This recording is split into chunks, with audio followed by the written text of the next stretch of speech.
আকাশ থেকে বৃষ্টি বা শিলাবৃষ্টি না, দিনে রাতে পড়ছে নানান সাইজের ঢেলা। আতঙ্কে গ্রামের মানুষ দিনরাত পাহারা দিয়েও সমস্যা দূর করা যাচ্ছে না। যতক্ষণ পাহারা ততক্ষণে বন্ধ ঢিল ছোড়া, তারপরই পড়ছে ঢিল।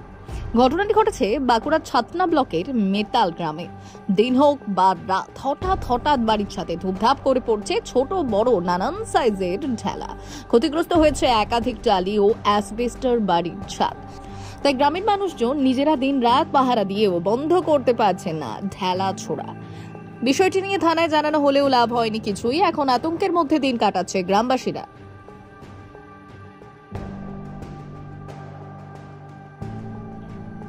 ছোট বাচ্চারা রয়েছে, সেই জন্য বেশি ভয় লাগছে। 7টার থেকে। হ্যাঁ, না দিনের বেলা আমার এদিকে তো না ছিল, আগেটাই ছিল ওই দিকের ঘরটাতে, এইদিকে না, এইদিকে রাতেই পড়ছে।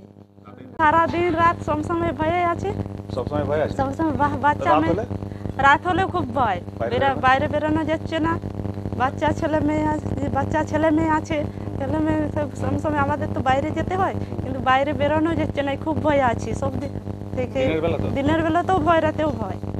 হ্যাঁ, কোনো কিছু সেরকম ভাবে কোনো কিছু এখন পাওয়া যায় না। পাড়ার তো ছেলেরা দেখলাম রাত পাহারা দিচ্ছে। হ্যাঁ, দেখছি এখন কোনো কিছু বোঝা যায় না। রাত পাহারা দিলে সেটাও তো একটা কিছু তো বলতে পারছি না। রাত্রি সকালবেলা, আগে তো রাত্রিবেলা পড়ছিল, এখন সকালবেলা তো থেকেও পাথর পড়ছে। রাত পাহারা দিতে হচ্ছে এবং যাদের বাড়িতে পাথর পড়ছে মোটামুটি একদিন করে পড়ছে, আবার তারপরে এবার অন্য বাড়িতে পাথর পড়ছে। মানে এমন নয় যে একটা বাড়িতেই পাথর পড়ছে, বুঝতে পারছি। এখন সেটাই বোঝা যাচ্ছে না তো।